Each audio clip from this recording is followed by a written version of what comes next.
Yeah, Film Vault. This is the Film Vault. I am Anderson. That is Avery. Bryan is gallivanting in Europe, but the show must go on, right, Avery? Must continue. Too important of a movie season to disregard the show. Exactly. The show is a service, and as a service, we have to continue moving forward. This is the second time that we've done this. I don't think it'll be the last. I anticipate this happening with me out and you and Bryan sitting down and doing something at some point this year as well. But hey, we got to talk about the things we've seen. We got to let people know Oh what's up. yes, You know. So on this today's is program, prime time. Prime time. Avery and I will be talking about Ferrari, which was seen by us. I believe Bryan may have seen it as well. I'm sure we'll hear about all of his takes on these things and hear his notes. February 1st. Exactly for some of these. We'll also be talking about The Boy and the Heron, which I don't know if Bryan will ever see because who knows. We'll also be talking about Poor Things, Yes, and finally, we're gonna do a little TV vault, and we're gonna talk we're about gonna dovetail. the first half of The Curse, which is currently streaming on Showtime and Paramount. If you own Paramount with Showtime add-on, it's just so confusing, but it's on Showtime. It's one of the strangest pairings I've ever seen. Threesome. It's the strangest threesome Yes, I've ever seen, I think. Uh, two of those things, well, one of those things does not belong in there, and we'll talk about Nathaniel and Emma Stone and Benny Safdie and all that stuff when we get to TV Vault at and the it's a end of lot of inside baseball for production. For them talking about the ins and outs of it. producing a show. Is it? Is it a It's lot? as it goes in, I think so, or at least they're nailing very. It seems like Safdie's going in on really tiny nuances of being the director douche, which I With being responded to. the douche, yeah. So I've seen there's 10 episodes total. They're coming out every week. I've seen the first five, and I imagine Avery and I will uh, do a second part of this to Bryan's dismay, um, like maybe 3-4 weeks from now when the series has concluded. I Yes, can tell you this, Avery.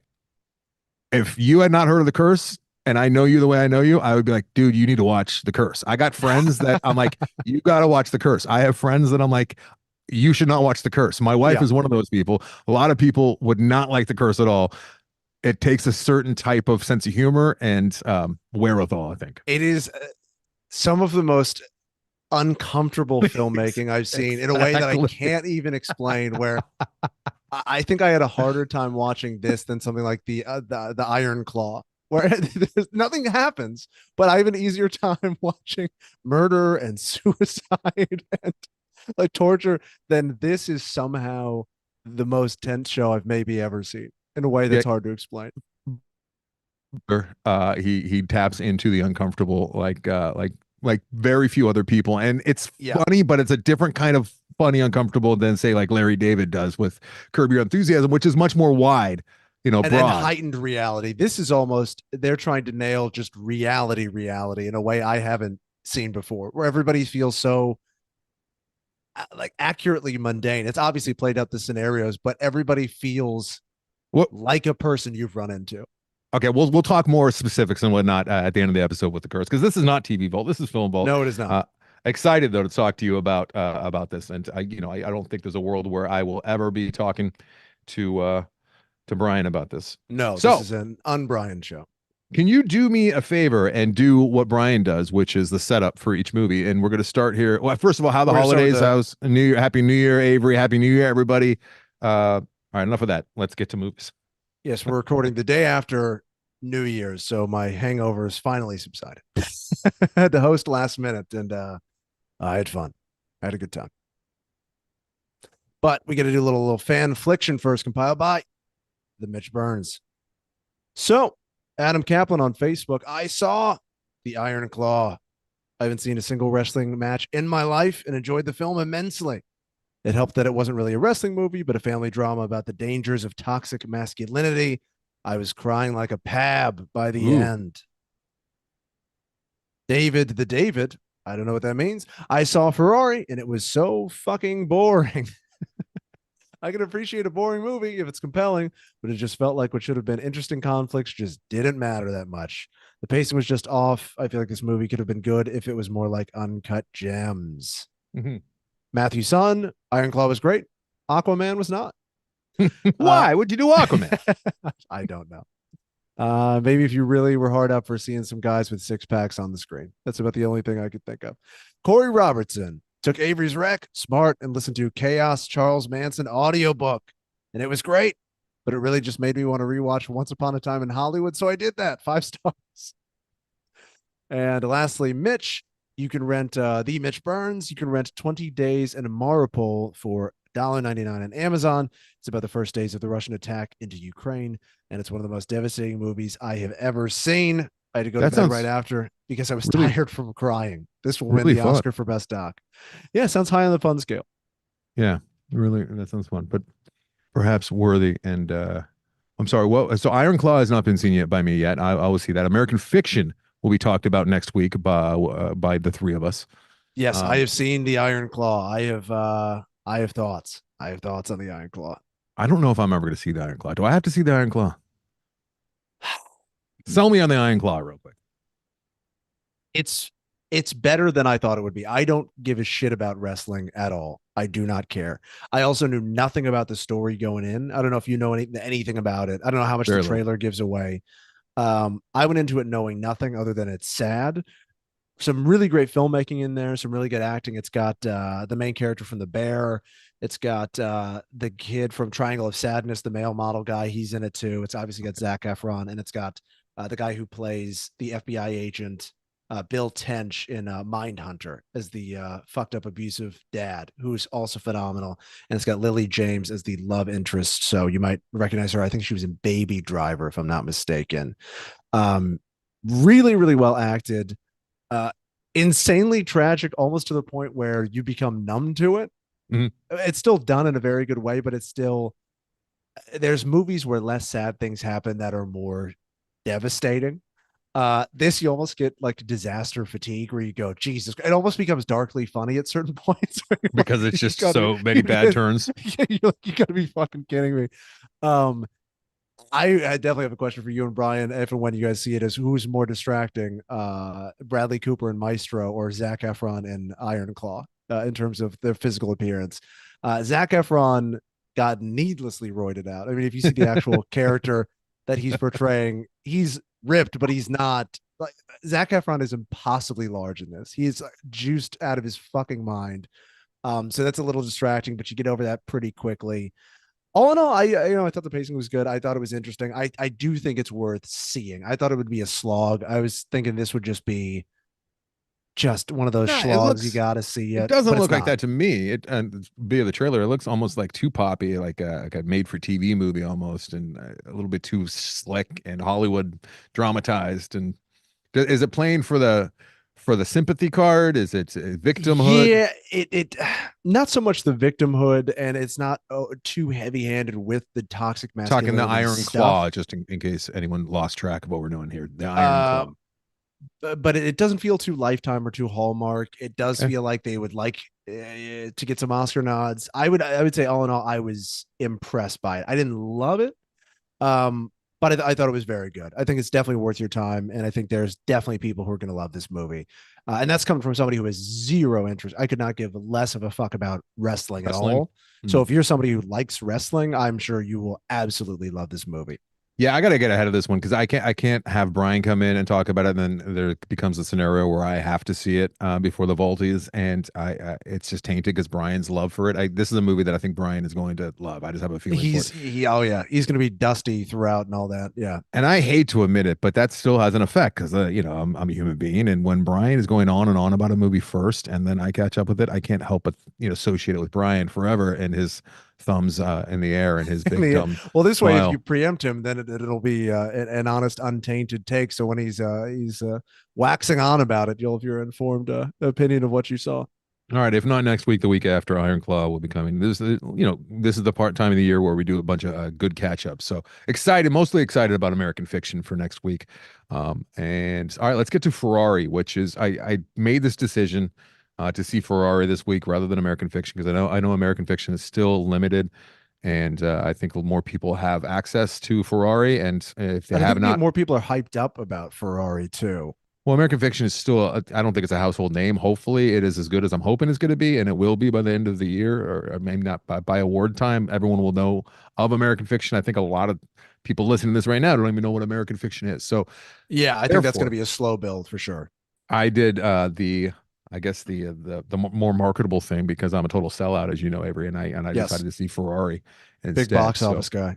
that's what I am. So let's talk Michael Mann's Ferrari. Can you do the setup for us here? I can. Michael Mann's Ferrari, currently sitting at a 6.8 out of 10 on IMDb. Set in the summer of 1957 with Enzo Ferrari's auto empire in crisis. The ex-racer turned entrepreneur pushes himself and his drivers to the edge as they launch into the Mille Miglia, a treacherous 1,000-mile race across Italy. Directed by Michael Mann, written by Troy Kennedy Martin and Brock Yates, starring Adam Driver, Shailene Woodley. What a fucking waste that was. Leonardo Cami, Alessandro Cremona, Derek Hill, and of course Penelope Cruz in Penelope. Ferrari. Penelope Penelope, and I Cruz. think it's sitting at about 73 on Rotten Tomatoes, which Okay. feels accurate to me. Hmm. You take Michael Maybe a Mann's little name high. away. Take Michael Mann's name away, and I wonder what that is. All right, so here's what you Whatever. get. Go ahead. Bipolar. What a bipolar movie to me Very in terms very of much. my interest.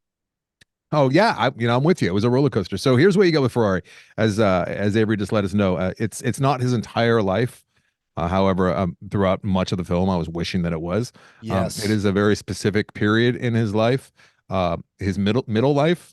It primarily takes place in '57 and the late '50s, so it's a period piece. You get to see a lot of nice suits. You get to A lot of see, nice cars, obviously. yeah, a lot of nice cars. You get to see the Italian countryside, and of course, you got Americans speaking with accents, which, like that was always just par for the course. Like we would Yeah, expect that, but lately there's been a few examples where they, the death of Stalin is an example where they just don't bother with the accent, and at all. I think kind of like that more than with the accent. Like as much as I love Shailene Woodley, it was like I kept trying to figure out if she She had one or was not. I thought she was American until halfway through. That I that that know, has to be top 5 if you did updated bad accents. and she's That would so be up there good. for lack of accent because it wasn't even Yes. like she's trying to do it and it's bad. She's you don't hear it. And I hate picking on like little things like that, but when it's distracting, and you're trying to, get immersed in the story. So yeah, it's a lot of Enzo's life, a lot of his personal life, which we've seen earlier this year with other movies, Napoleon, Maestro, of course. And there's a lot of that going on with this one. At times I was like, okay. And then at other times I was just like, I don't care. I don't give a shit at all. I don't It care. really it's exactly those 3 movies. Your enjoyment of them sort of lives and dies on how invested you are in the relationships in those. I didn't care Napoleon, and it made the movie worse for me. I was one of the, I think, few people who cared in Maestro and actually liked their relationship, so that raised it for me.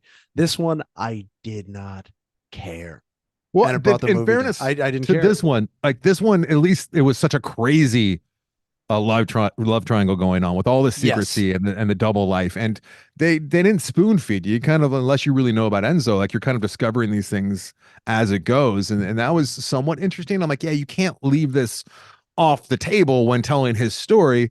But I would have liked it to be a small part of maybe his middle life in a full biopic where we get to see all of Ferrari from the yes, beginning stages when he was racing to how he got into during the war, and then like all the way through Ford versus Ferrari where he's just sitting up there in the owner's box. Like I would have liked to have seen that whole thing instead of this middle chunk, which was really all about his heir and without giving things away because some people will probably like that. That said, the other part of this movie that was really kind of distracting was just the old manliness type of style of making it with the camera work and the music swells, and it just felt like Michael Mann was either doing an ode or he just stands out as an old-timey filmmaker now. yeah. I think this movie's at its best with the actual racing. I think when there are cars on screen, this movie really sings. And I think when when in my opinion, when Adam Driver is sharing a scene with someone who's not Penelope Cruz or Shailene Woodley, he's very engaging. I like what he's doing. I like the Wait a minute. character. I wasn't distracted by his accent. But if it's not Enzo in his racing world, I it was really hard for me to stay invested in this, especially because it feels like you miss out To me, it feels like Penelope was not given a ton to do, and I wish you had seen more of her being good at business, because clearly the point is that she's just as invested in the company as he is. But we don't really get to see. It's kind of like with Maestro. We don't get to see him writing music.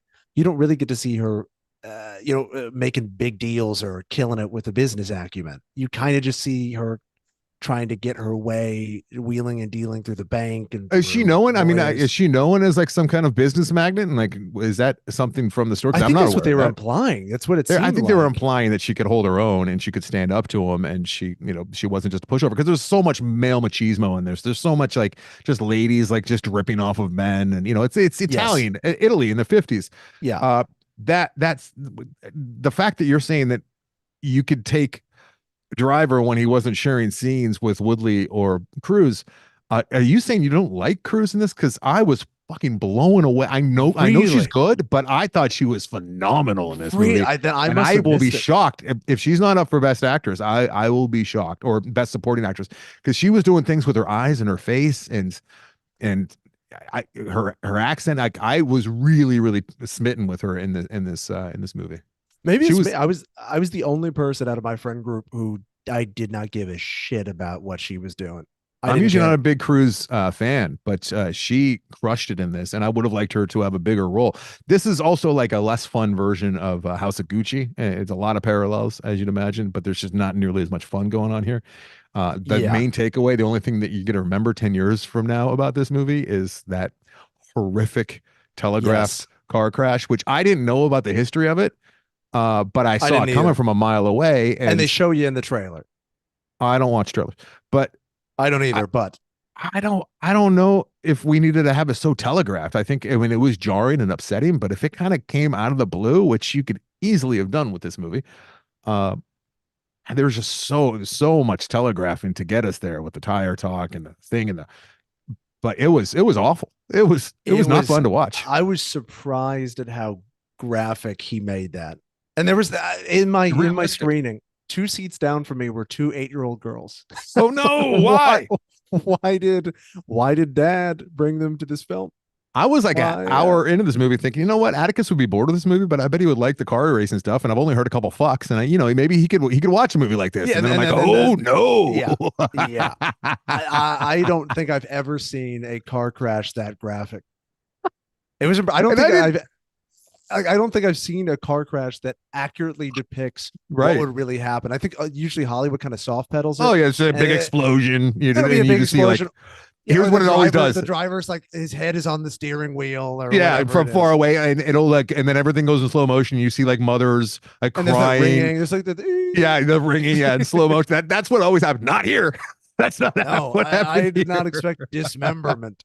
Jesus, Wow. Yeah, I didn't expect to see backbones on the road. no. So that's the I takeaway will from this not movie. forget. I will not forget that. The only thing more impressive than that was for me was Penelope. I always like watching Driver. Driver chooses scenery, but this is not a movie.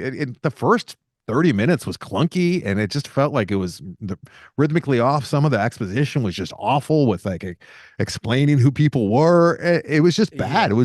It was bad, and then it was a roller coaster because then I'm like, okay, I get it. Like this is a big chunk of his life and it's an important part of his personal life. So I'm buying in now. I'm accepting it. And then it would take another turn where it was like that was just corny or hokey or Yeah. yeah, it was not great. I wonder if Shailene detracted from my enjoyment of Penelope in some way, because I think Penelope was definitely going for it and doing something. Shailene seemed. I don't know what kind of direction she was being given. She wasn't Not much. particularly compelling or engaging. Her accent was off. No. It was Yeah, odd. it It was was it it was was jarring. what was kind of interesting, speaking of exposition, and some of it was really bad, but I did kind of like them at the opera and kind of seeing some flashbacks of his life as it's connected with the opera. I thought that was kind of clever and interesting. But overall, this Yeah. is a 3-star movie with Yeah. couple of a 5-star performance from me with Penelope and a 5-star car crash that lasts maybe 20 seconds and it's heart wrenching. It's not fun. But I really do think that when they are in the cars, it sings. It But sounds great. It looks I mean, great. And if Ford you versus Ferrari beats the fuck out of it though. I completely agree. But if you're a big, again, in the same way with Iron Claw, if you're a huge wrestling fan, there's going to be a lot to love here. If you're really big into cars and this style of racing, you're really going to respond to it. I mean, just They've the already seen way the it, cars Avery. sound, the way they look. I know. But if They've for some already seen reason you it. haven't, if you were busy or if you're the fuckhead Bryan and you're gallivanting for Right the in the holidays, did the beginning bother you too? Like I had bad misgivings and I was worried it was a harbinger of what was to come. And full disclosure, I don't love all Michael Mann movies. Like I love some of his early, like Thief. I just caught up with recently. I absolutely love that movie, and obviously he's Thief got is great. some classics. But I grew up watching Miami Vice, but his name precedes him. But the very beginning, where they were showing the old timey racing, and they had Adam Driver like in the old black and white, being in the little cigar car, like Yeah. it didn't look good, and it just No, felt it was distracting. you're right. Because it was him CGI'd on like Yeah, I'm like, oh no, this is a bad tone to begin with. I'm not yeah, in. it was like a bad version of what Scorsese did in Killers of the Flower Moon in terms of the black and white flashbacks. Where There's that been was kind of some, interesting filmmaking, that it was just oh Christ. It took me a what's your- while to get into this and kind of figure out how I felt. Uh I'm yeah, shocked that it's Penelope. I mean, I really do feel like you missed something there. I must have. And if I anything, Shailene added for me because like whenever we'd see Shailene, I'd be scratching my head going, "Where is she from? Is she Swedish? Is she French? Is she American? What is who is she?" And then we go to Penelope, and Penelope like knew who she was. Like she was set in that yeah, character, and there was no denying because she's got such range. She really does. She was terrifying and ferocious in this movie, and yeah. uh, heartbroken and filled with grief and sorrow and anger, and like I bought all of it. And I thought that was an interesting choice to cast somebody who speaks a language that's very close to the accent you're looking So for. romantic Yeah. language. So that I think added a wrinkle to it too. I think I don't know. For some reason I just wasn't sucked in. In my mind, she kind of became the enemy to the film in my mind, where I just went, she's taking away my car time. And I I can see just it. and I think if there had been more car time and just as much Penelope, I would have been less upset by it. But there's really not a ton of car stuff until the final act, which I was not expecting. I was Hmm. expecting way more racing, way Uh, more of that, and there's I mean, not. Michael Mann, he's not like an action director, so I I mean, wasn't he's got surprised. Heat, he's got Collateral, he's got that in there. Yeah, I guess you're right. Yeah, yeah, I was expecting yeah. just a little more pop. There's not quite enough pop Touche. for me. No, it just felt old timey, didn't it? It felt like there. Okay, so uh, the car wreck, which for whatever reason, and did you know about the history of this car wreck Not at before? all. Yeah, me neither. So that was a surprise. Now, if I knew, maybe I wouldn't be so upset by all of the lead up. But like the first hint that he gives you is like it's following the cars as they're going through this little town, and then the camera just drifts off from a car. It's like following like on a rider car or something, right? A crane car, and it goes Yeah. up, and there's like a devil face that's like on the side of one of the buildings. It's like adorning one of the buildings. It's like a gargoyle, Yes. and it just goes up and lingers on it for like 2-3 seconds. Like evil is ahead. It's like why?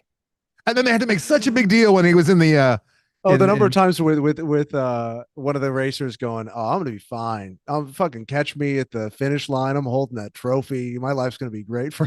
They just kept hammering the that tire the and the tires need to tires. be the tires need to be changed to the next stop. And he's like, okay, all right. And then he gets there. I don't want the tires changed. Are you sure of that? I think they need to change. No, no, no, they're good. We don't have time. We have plenty of time to do it. No, no, no. I don't want to. I wonder what's going to happen with the tire. Hmm. It And was. Enzo, I think if you do know more about it, it would be a little. Because I think if you're familiar with racing, it's a little like you expecting to be surprised that Pearl Harbor happens in a World War II movie. right? It does seem to be one of those big events. So I think they honestly had to telegraph that for people, because if you would not No, maybe telegraph they're that at all softening. and shown Maybe that the original I think Michael so. Michael Mann's original might have just like kind of like just come out of nowhere. There wouldn't have been any scene with the family and having dinner Yeah, as a little kid running out to see it. All the stuff. I need his autograph. All that shit would have I been out. think that's Oh, because because that would have been how jarring. how full was your theater? Not very. I mean, I always pick off nights, and there's like So 6 people in there, maybe. so my buddies they saw the early Dolby release of this. So they saw it in a Packed packed house. Yeah. AMC theater, and they were saying they haven't seen a crowd reaction to any scene in a movie like that in like probably 5 or 7 years, where it You was ever? people were audibly. They said at least 10 people gasped But you when could that see it happened. coming. You could see it But coming but from. how grisly it is, and Yeah. I mean, there was a woman sitting next to me did the same thing. Where it is, especially if you're not somebody who watches as many movies as we do. It is, and for the tone of the movie so far is what you've seen. And if Yeah. you're not as savvy and you're not, looking for clues, you're just kind of wrapped up in it. It is jarring. So I would not be surprised if one of the notes was you test audiences are Gotta too give them. horrified, but you got to give them some indication that this is happening before you show dismembered bodies an hour and 40 minutes into this film, or it's just been, hey, a slap of the ass, and then you're just like, just all these corpses littering the road. It's like I think there must have been some discussion. And it's real speed too, which it was Oh yeah, very impressive. it's brutal. And like it's weird because like I don't want to like say, hey, it's worth the price of admission to watch children be slaughtered, because that's not what I'm saying at all. It's No, just the one thing that you're going to remember from this movie more than anything else, and it was impressive. But I would not, I can't recommend going to see this movie. I really can't. I I don't think I can either unless you're a massive racing fan. I do absolutely think this is worth watching though once it comes to streaming. I think it's Yeah, well worth your time to check this about out. This would 20, 30 minutes too long. Yeah, this would definitely make top 5 car crashes though, without a doubt. No, it has to. Yeah, Meet Joe Black. Remember that one? Do you see I that never one? saw it.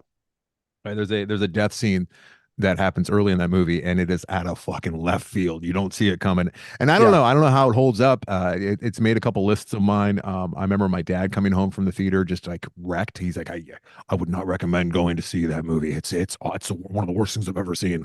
Uh, and if it was like if it came out of left field, like the death scene in Meet Joe Black. it would. Oh yeah, it would have been. I think for just as in terms of responsibility, I'm sure somebody stepped in and went, we got to soften the We got to temper. We got to temper things. We got to soften the blow. because Jesus Christ. Oh yeah. There's so much bad, like just amateur lead up to it that it's distracting, and the Yeah, movie suffers. But that's not the only thing that makes the movie suffer. The movie's just it's far from perfect. All right, so that's Ferrari. Let's take a little break and come back with a much anticipated animated film that I saw in theaters, and I believe you did too, which is The Boy and the Heron. And we are back. Welcome back to the program. We are going to be talking a little The Boy and the Heron. Avery, little how long animation. ago did you see Hayao Miyazaki's most recent final film of all time?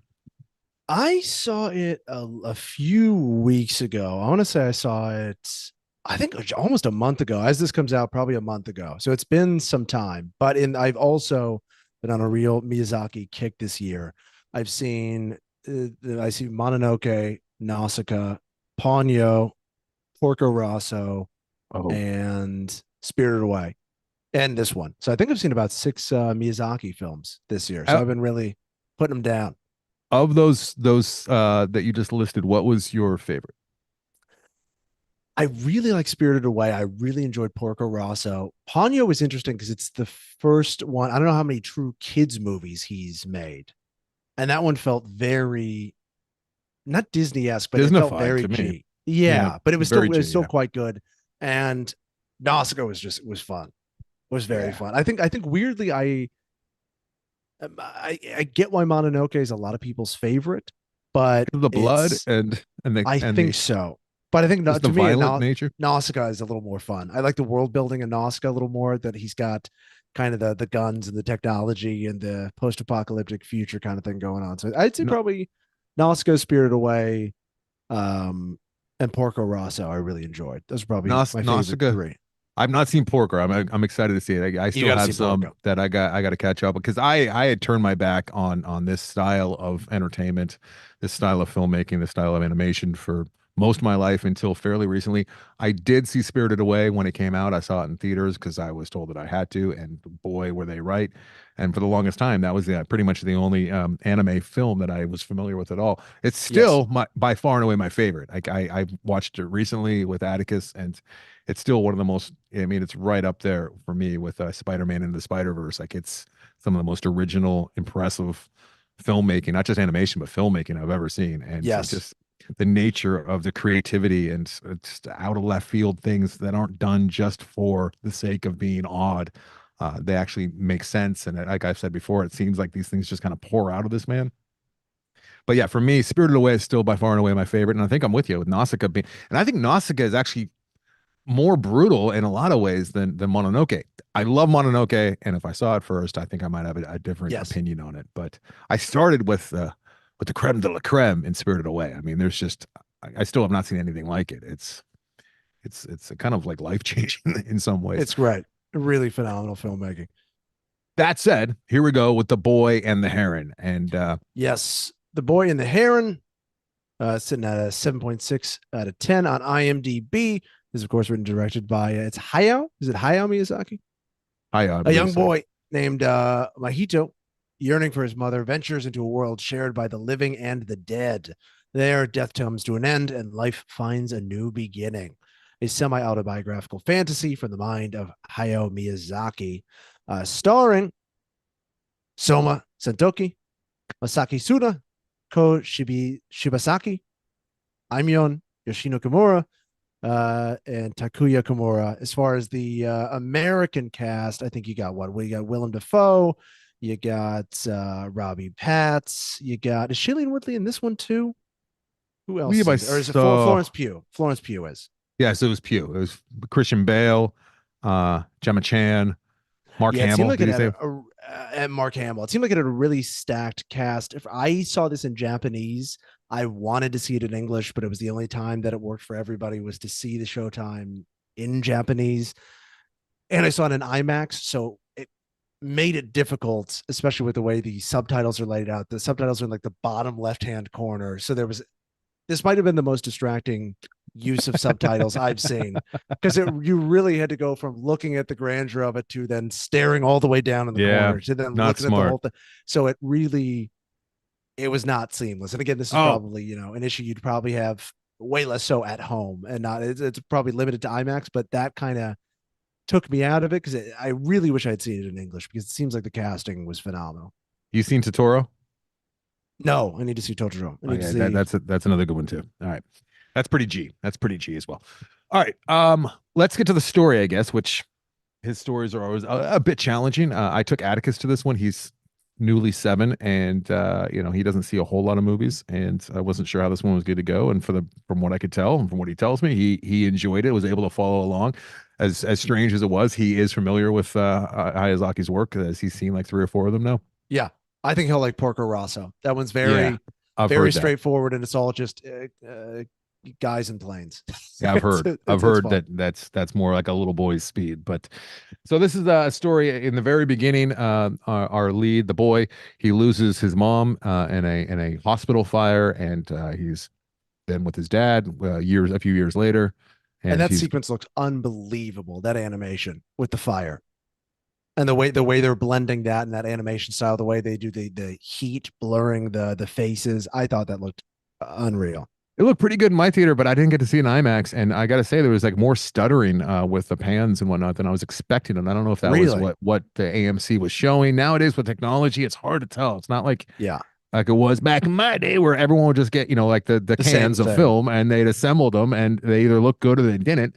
It's not like, I mean, I can tell you just from touring around with groupers and getting the DCP, which is the digital cinema package, and they feed it into the big, $100,000 projectors, and then there's all these different settings, and sometimes the projectionist doesn't do the right settings, and I can tell you, like sometimes I'd have to go and there'd be like a test beforehand, and sometimes they would have it like the aspect ratio would be off, or it'd be dropping frames because they didn't do this, and I'd have to like Yeah. ask them. So I don't know. I'm not trusting my projectionist because it Yeah. was stuttering. It was stuttering, or I don't know if stuttering is the right word, but as it panned, it just didn't look smooth. It It didn't. looked phenomenal in IMAX. Okay, and it didn't take anything away from the movie or the story. So what you have, the story is this: he loses his mom. It's tragic in the beginning, and then he goes with his dad, who's a businessman, and he lives in the country. This is the things we've seen. We've seen this before. Spirited Away. We've seen it with Totoro. Um, where like a young person is relocated early on after some loss, and he meets To his go new live mom. with old people. He Old loves his people, old women. He loves his old ladies. Lots of them, like hair. Like I shouldn't say harems of them, but like large gaggles of old ladies. I think they're in every single movie I've seen thus far, except for maybe Porco Rosso. I think he always has at least a group of old women. And they're usually cheeky, uh, Yes. funny. They don't have much respect for authority or the way of things or polite society. But they're always sages, and they usually have some really good advice before it's all said and done. Yes. So, uh, I don't know what you're expecting with this, Avery, and I don't know how much I never we know should what give to away. expect with Yeah, these. exactly. That's I'm kind of still the not even beauty. sure what I saw. Yeah, exactly. That's how you always feel, but you don't feel like you're talked down to, and you don't feel like you just watch something made by somebody to just show how artsy they can be, or No. how you feel like you feel full when you leave his movie. And I felt kind of dumb after watching this, where I went, "Wow, I'm not entirely sure what I that think a was about." lot of it comes, and from what I've heard too, in a lot of his stories are kind of based in the Eastern myths and stories from whereas like we're raised on Disney, which is like a lot of Hans Christian Andersen and um, Yes, like those old folk tales and whatnot. And I think he's pulling from things that might be more familiar to people who like live in Japan or that part of the world, and less to us. So perhaps that's where yes, in some of terms it of their comes from. heroes and tropes, and where they probably it might feel familiar to them, where it feels different and new and a little harder to hang your hat on for us. The Heron, which is the second part of the titular, as Bryan would say, of the Yes, title. did not see any of the Heron's arc coming at No, all. none. If you're thinking it's some kind of majestic like creature and fellowship that the boy and the heron are going to have, which is kind of how it sets up Yeah, to and that he'll provide this wisdom to the boy and show him the way. quickly devolves into something far different. And the movie actually, for long stretches and many scenes, concurrent scenes, have nothing to do with the heron. The heron is just Uh, gone, and it's the boy dealing with things on his own until he's not. But yeah, I'm not exactly sure like what the fable is or what the message is with this one, but I can tell you I enjoyed it. it was I want to say the feeling I got from this was very Alice in Wonderland, in terms of it being very out there, very absurd, very otherworldly, in a way that I think a lot of the other ones are not, where it does feel like he truly drops through a rabbit hole, goes somewhere else in a way. I don't know if that happens for a lot of the other It happens. It characters in his happens in films. Totoro for sure. It happens in Does it? Totoro. It happens in Spirited Away. Yeah, he likes to. I Yeah, think he does. I guess he's that's true. tapping into like a child's imagination and wonder and sense of wonderment before we realize that 1 + 1 = 2 I and think what to maybe it expect was like scientifically. the parakeets really reminded me of like the playing cards and that sort of thing from Yeah, you Alice know in what? That's Wonderland. a good point. Yeah, I was it was kind of scratching something familiar, and maybe I think that's really apt, I actually. think it Yeah, was a little bit of that, and especially with the king parakeet and him, having his own, airs and persona, and his, he's dignified leading kind of these idiots. the very end, King Parakeet got a big laugh out of me, but yeah, there's there's Yeah, there's many yeah, there's many funny moments, there's many amusing moments, a lot of birds, a whole lot of a birds, lot of and birds. I love the what parakeets. What did you think of those? oh, the parakeets were great. And that, I mean, if there is anything in this movie where it's just like, let's come up with the most random thing we can come up with, it's like parakeets are monstrous beasts that like to Yes, eat flesh and should be feared by all. Like, yes. and I don't know if that was just engineered to be strange or if it comes from something or he thought it was funny. I don't know, but it worked. I liked it. And yeah, I was sad. I was sad I didn't get to see Willem Dafoe as the Pelican. I was upset after having seen this that I didn't get to see him oh, voicing the I mean, Pelican. there's no mistaking that it's Willem Dafoe. And I saw this shortly after I saw Poor Things. So I just had that vision in my Top of mind. mind. Yeah, yeah. Yeah, which we'll get to next is Poor Things, which I'm excited to talk to you about Poor Things and the Yes. curse. But I think what Miyazaki, and I'm not, breaking new ground here, but he's really good as Disney was, as other animators and children's storytellers were. And I do think of this as a children's story, and it's set through the eyes of a child, as many of his movies are. He's really good at tapping into that wonderment and going back and imagine and remembering like what childhood was like and before you had the answers from science and before you knew, I'm Yes. watching it with Atticus right now as a 7-year-old, and every day he learns a little bit more about limitations in the world and what can and can't happen. And that sucks. Like when you're really little and innocent, you just think the world is, this magical place where it is magical, but there's explanations and limitations for everything. Yeah, I think what I'm sort of tapping into now, thinking about it, especially with this being his last one, I think it seems like sort of his farewell to his craft and his art form. Where I think that older character that's revealed in the end, I think is a stand-in for him, and he's sort of metaphorically passing the mantle of maybe the style of animation, or he's stepping down onto somebody else of you create your own new worlds. This is what I've made. This is what it's gotten me. This is him looking back on what he's created and going, okay, now it's time for new filmmakers to maybe make their own worlds. Well, that is an astute observation. I would be surprised if he doesn't continue to create. I don't think this man can help himself. I think he wants to step away. I think it's exhausting. I think it's tiring. I think Yeah. he's getting older, but I don't think I don't think he has control over it. That's my this Yeah. one took something impossible, like 3 or 4 years of just 12-hour days of animation, and he animates a lot of the stuff himself, and he's obsessive, as you'd imagine. Yeah. Uh, but yeah, I'm still very upset with myself for not, appreciating his work and the other works as well. Like, some of the other stuff that we've seen in recent, just the last 18 months, Bryan and I, and you have been like, watching more of these. The listeners have been, forcing them upon us, and rightfully so, because these are great. These are really, really great. Yeah, and it's funny. I'm sure you've run into this because now it's that time of the year when people know that you watch movies. They want to ask you, so what are your favorites? What's your rankings? What should I see? What should I not? And I have a hard time placing these kinds of movies because they are so different. So Yeah. for me, it's almost like sort of outside of my top five or top 10 because like trying to give this a number of stars. I don't know. It's just phenomenal, but it's almost it's difficult for me to just put it in a box and go, okay, this is how this lines up with this movie or this other movie. It's kind of its own I understand thing that, to but me. like Pixar is kind of its own thing. Spider-Man and the Spider-Verse is its own thing, and I would still put those like atop the list. I don't know if I can put it's it's I mean, it's a little more challenging. It's not made for children. It's not made for adults. It's not made for both either. It's just made for people who can appreciate and let go and get into these worlds, I think. Yeah. And you're right. It's completely its own thing, its own tone. It's hard to come up with comps for it, but I'd have a hard time, getting a lot of people I know with kids. I'm not going to tell them to rush out and see this, and I'm not, No. And there's a Atticus lot of probably would adults have that you wouldn't tell to rush out and see this. exactly. And my own child, it pains me to say, but he probably would have had more moment to moment enjoyment watching Migration than he would have The Boy and the Heron. But I got to buy the ticket Yeah. and I got to choose. So that said, he enjoyed this one. I don't think that he was smitten with it. I don't think these, waiting, counting the days till it's available streaming on Disney, which it will be, or HBO.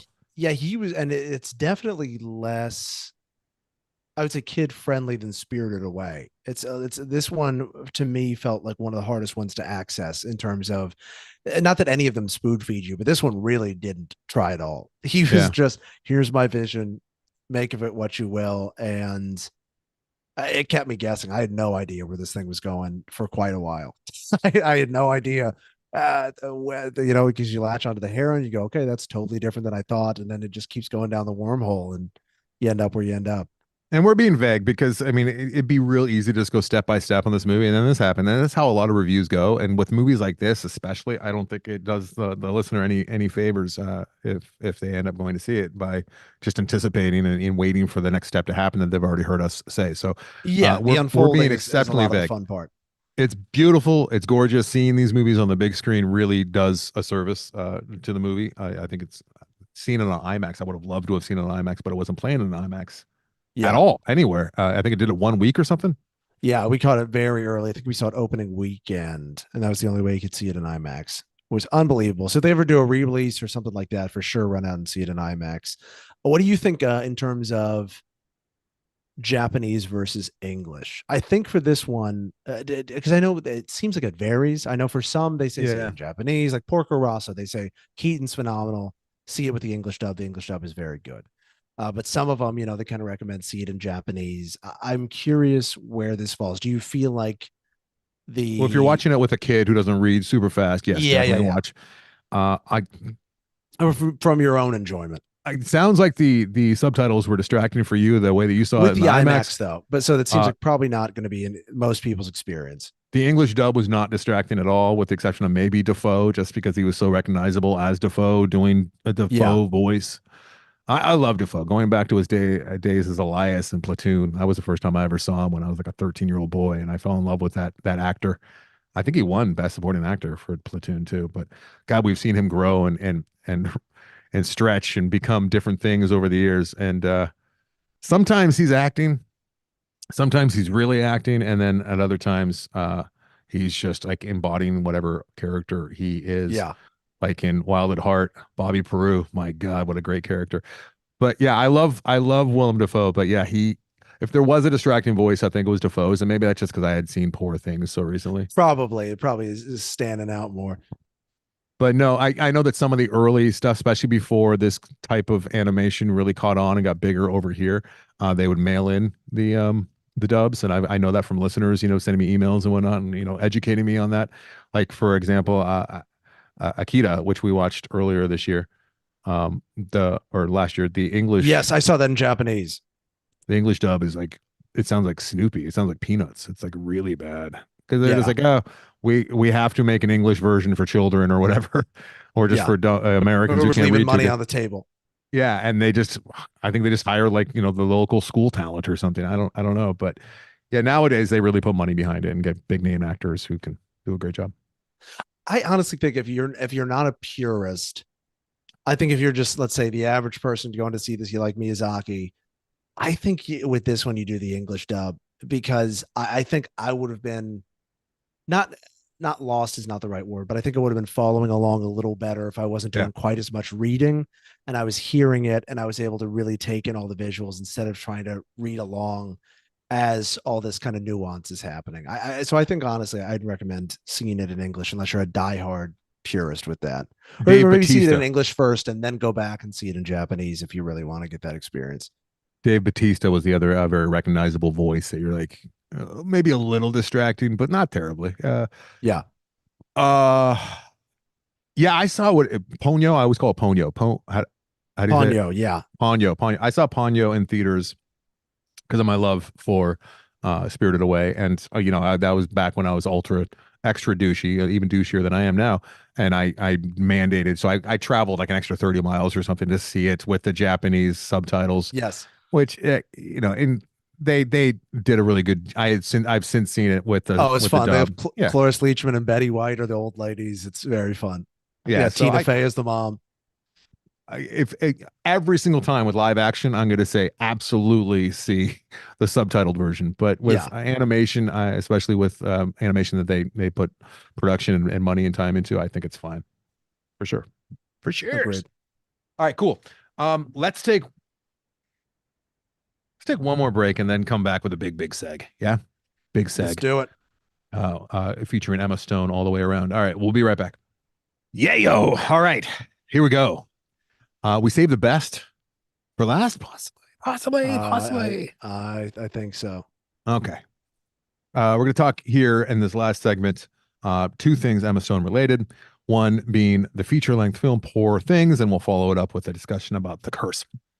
Okay. Yes, Poor Things, Avery. You saw this before I did. I I did.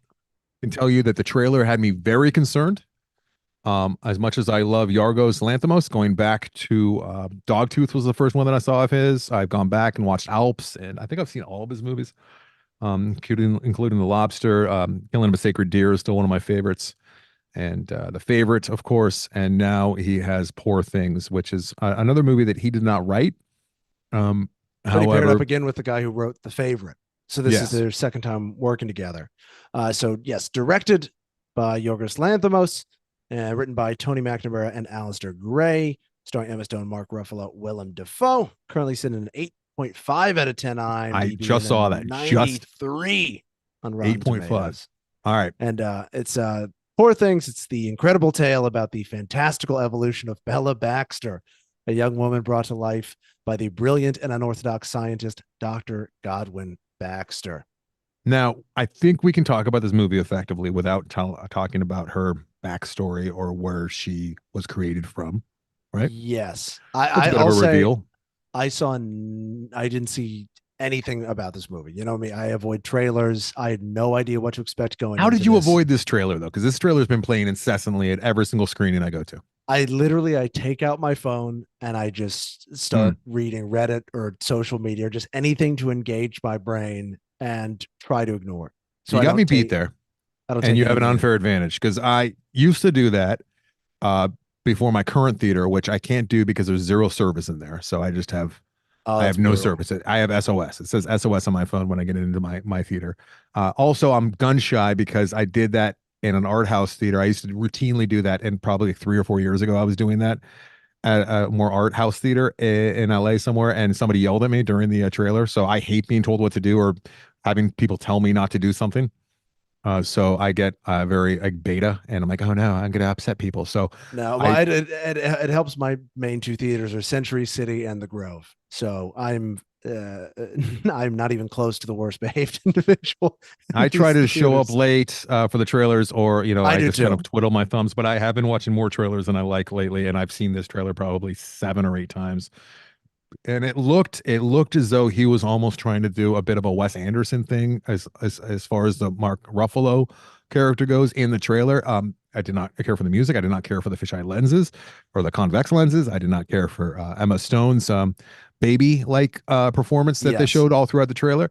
There was so much to dislike in this Oh, I trailer, and so like so so, it's so I Yargos knew. going. It's Yargos swinging for the fences, trying to be stranger than he's ever been before. Because Yargos creates these worlds where he does not play by rules that happen. I mean, he made an entire movie that people bought into called The Lobster, where you had to figure out who your soulmate was, or you turned into an animal. And people were like, okay, I enjoyed half of that movie. He expects you to suspend disbelief from the first title sequence. Yes, with this one, Yes. absolutely, yes. I hadn't seen a single frame of this, and 15 minutes in, if I had not gone with a group of people, if I did not know who Yorgos Lanthimos was, there's a chance I walked out of this movie. Mm, I I found the first 15 minutes, 15 to 20 to be extremely challenging. hmm It's all in black and white. hmm There's no spoon feeding. right. What Emma Stone was doing was not working for It was me. upsetting. It was Willem annoying. Dafoe, yes, was way too weird and out there. I did Mhm. not like Willem the Dafoe's face understudy. looks like it's a number of steaks that have been stitched together to create a human Yes, face.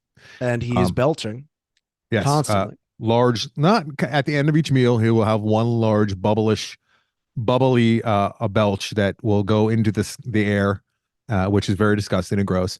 Yes, All of my fears were being confirmed 15 yeah, minutes in because of my knowledge with this trailer.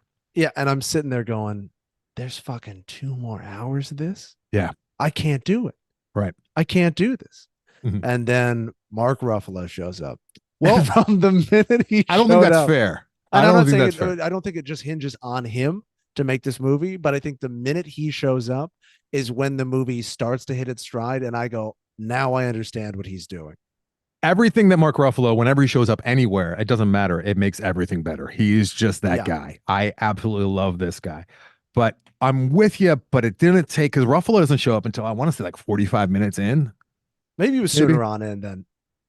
But I Because remember the first 15, 20, it was a slog. So essentially if it's you're going into this, Frankenstein. yeah, if you're going into this, be patient with it. Trust that it's going somewhere. Yes. It's turn of the century. It's a lot of experimental shots with various lenses, which I think was a bit much at times. However, okay, before we even get through like the paces and whatnot, let me just say that I think we all know what I'm talking about when I say there's some movies that grow on you and the idea Yes. of them. There was plenty of times during this movie, Avery, where like I was going, I wonder how much is long, how much is left. I'm a little Really? bit. I'm a little bit bored right now. I'm not like in agony, but I'm not okay. Where are we going? It's because it's deliberately paced slowly. The Yes. music, the offbeat, strange score was unsettling and upsetting. There's a Oh, lot of yes. imagery here that is not fun to be a part of and to take in. A lot of weird Oh, dream like nightmarish yes. imagery. All of that said, because the movie is ultimately very good, the message is like just really, really well presented and demonstrated and succinct, and the performances by and large are good. There's so much good here, and the feeling after leaving it's been over a week now, and it's a movie that I think back to even more fondly each time I think about it. Yes. And all of those elements are swirled in there in my memory of it, while actually experiencing them, it wasn't that enjoyable. The idea of the movie is fantastic, and I absolutely love it. And I would like to see it again. I think I would actually like it more the second time. Oh, for sure. I was delighted watching it. The minute I was in, I was in. Somebody described it to me, and I think this was very accurate. Was as X-rated Barbie, Or and just it has adult Barbie. yeah, it's got a lot of that of overlap thematically with that, and I loved what Mark Ruffalo was. He was so funny, and just the way they take on male fragility, Yes. and just They nail so many things with broad strokes too, right? It's yes, pretty huge generalizations on both sides of the and of femininity as well as masculinity, and it's fucking it's spot on and in so many ways. it's so funny. They do it such a good job of Mark Ruffalo seeming like, we've all experienced this. You have a crush on a girl, and this guy comes along. It seems like he has everything. He's got the cool car. He's got all this. And you're like, I can't fucking compete with I that can't guy. compete. And then, So let's tell the story a little bit because it's a pretty yeah, basic story without giving any kind of massive reveals. And just yeah, it's a real simple story, and this is not going to be. It'll just help you kind of wrap your mind around what's going on here. So it's a Frankenstein story. A Willem Dafoe who has a very interesting backstory, which you will learn throughout the movie. Turn of the century ish. It's creepy, like black and white. it's kind of Oliver Twist in its feel. It's a little bit of the Like Nick to it too. late, yeah, the Nick. I was gonna say the Alienist, like late 1800s, early Yeah. 1900s. No cars, horse and carriage. What part of the world is it even in? Like Europe somewhere? Yeah, It's just generic nondescript. kind of It's Europe, yeah. maybe London. It's like, yeah, And this is very a scientific man who can't who despises the idea of using emotion, even though it's creeping up on him from time to time. But everything has an explanation. Kind of the exact opposite of what we are talking about with Miyazaki earlier, with yes. child wonderment. Like that's gone because like he has answers for everything, and science will. Even though this movie is absurdly over the top with what science can and is capable of doing, so he And he's creates. referred to as God. He is Because I referred think to his as full name God is in his own house. Godwin. Yeah, so his name is Godwin. So Emma Stone calls him God. So he is a professor and a scientist, and he creates this. He creates many monstrosities in his home, and one of which is Bella Baxter, which is I hope it's a household name. I hope that people will say, "Oh, she's a real Bella Baxter over there." Ultimately, because this character is so rich and worthy of, being a household name.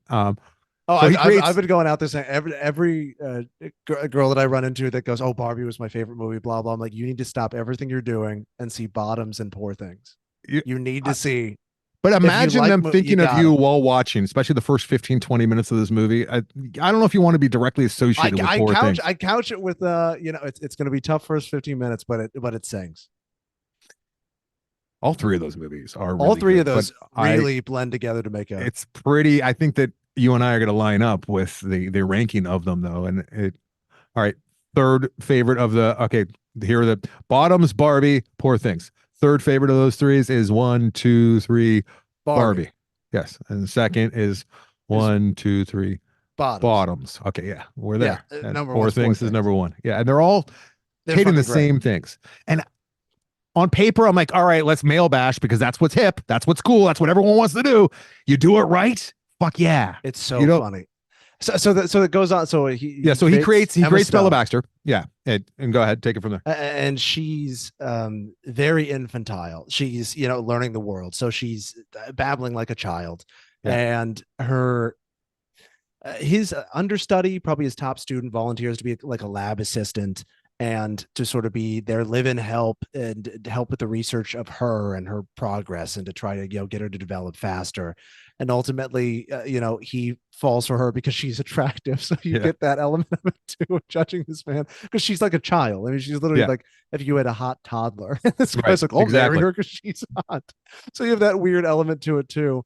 Um, so Also, he just had empathy for her, I think, and he yeah, cared yeah, for yeah, her, and he actually cared for her as a person, even though she was so childlike. It was yes, creepy but it's a Lanthimos movie, so you get the exactly. sense that he does care for her for her for soul good and not her reasons. Yeah. body. Yeah, But even it though is great. But he still has that nuance of he cares for her very much for good and bad reasons, and that's yes. most guys. Like And he but he's most men. self-aware enough that That's he's yes, ashamed about, caring. And he yeah, even like says, I don't want to even kiss you or anything until we're exactly, actually betrothing. exactly. So Yes. So it looks like the one condition is she has to stay in the house, and so do you.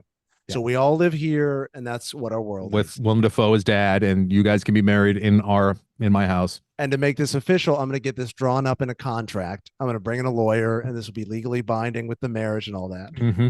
The lawyer who comes in is Mark Ruffalo.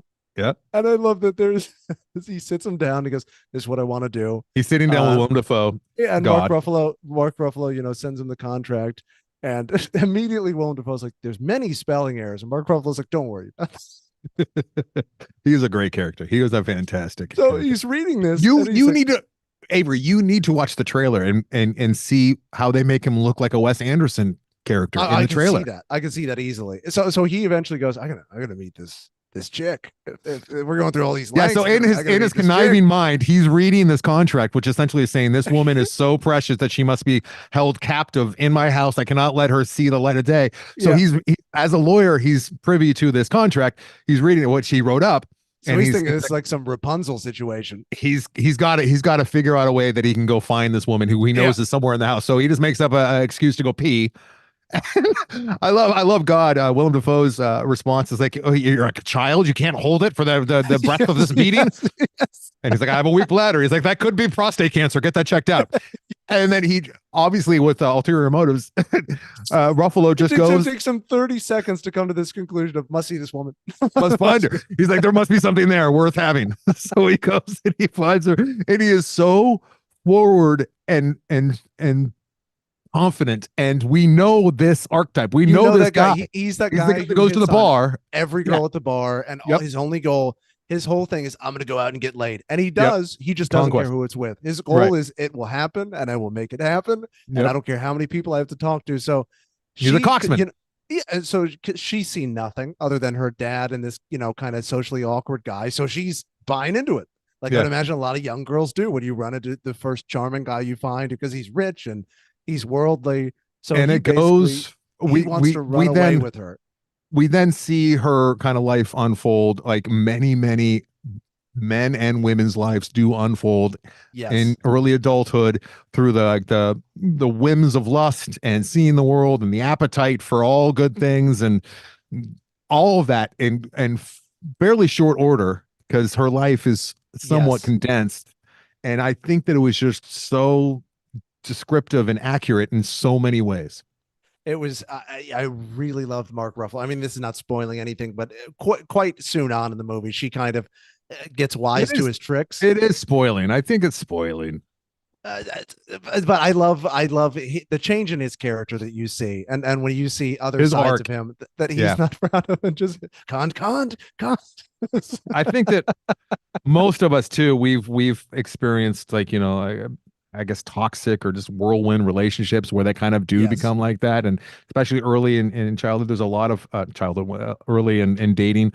There's a lot of talk about male ownership of women. And like, I was guilty of that in high school. Like the idea of another guy like looking or touching, I was so jealous of some of the girlfriends, rightfully so. Cause I mean, they were pretty, they were doing things behind my back, but yeah, like that idea of ownership, which he held all of these things and how she wanted to live and experience this before going back to the safety. All of that is just so apt and well put in this crazy topsy-turvy world that keeps you unbalanced, but is accurate and true all the way through. Yeah, and it had a really what kept striking me was it had a lot of really good Tim Burton feel to it.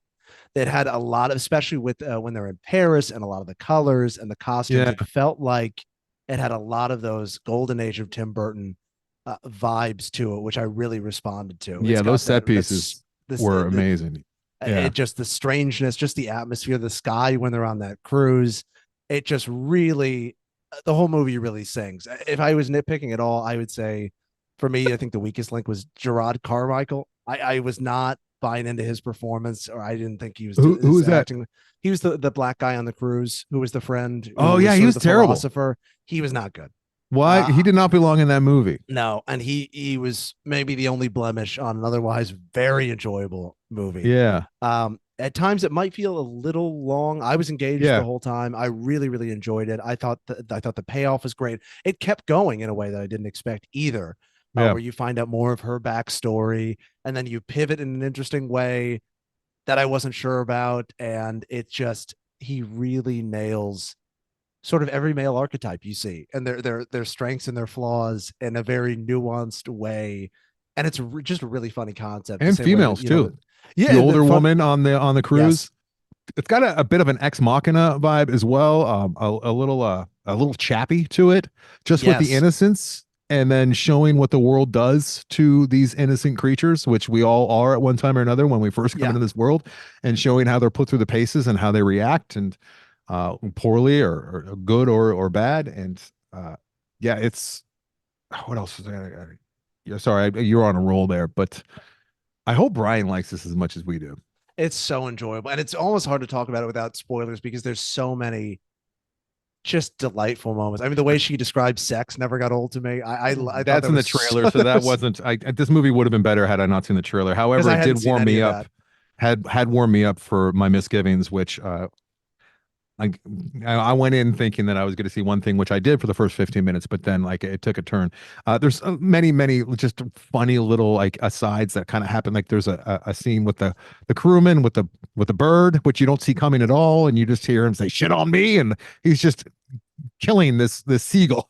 Like, what? That's just so Yargos. That's just so Yargos Lanthimos, just putting in a little aside in there. I Yes, love, I there. love their first date. They're like in Paris getting pastries, and she's seeing the world for the first time. She has like let's say it's a croissant, and she goes, "This is Oh, Splash. unbelievable." It's like a modern day Splash too.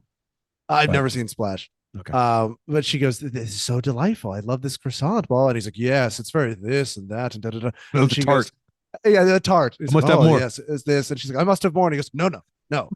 Just There immediately is just one. controlling her of He's like, "You he's cannot have just more. You have one." mansplaining everything to her. Just no, It's no. such With the there's implication of no, no, you'll get fat and unattractive. You get one, you only get one of one is enough.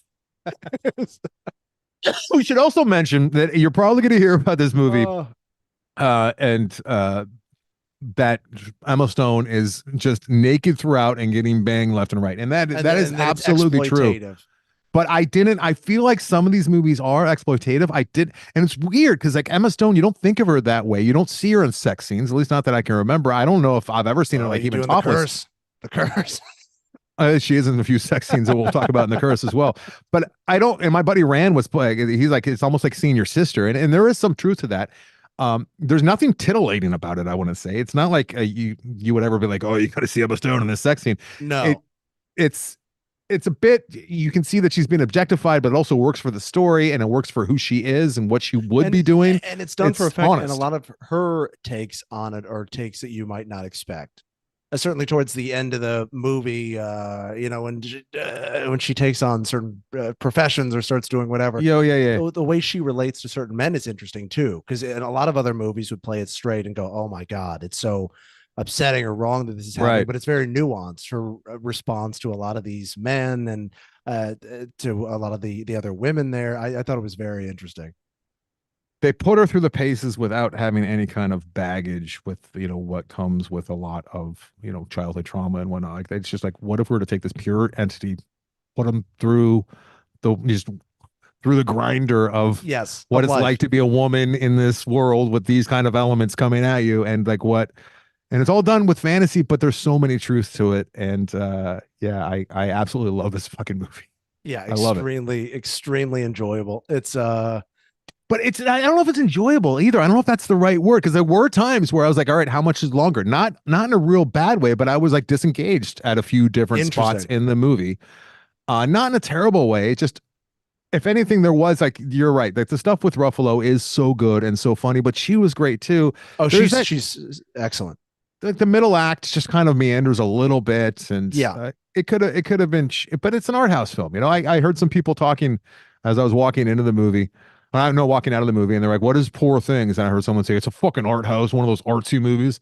And I'm like, couldn't be more right about that. That's absolutely what it is, but Yeah, it's absolutely worth your time. but it So, also doesn't mean it's not worth seeing. The end credits extremely artsy, but I loved them. The way it was oh shot yeah, was gorgeous. everyone in the theater sat through the end credits, not because they're all art house theater goers, just because It was it he was did something beautiful. interesting. Whereas just it was there were still shots that were pretty to look at, and he had, it wasn't a scrolling end credit sequence. It was just it it kept your interest to sit through the credits.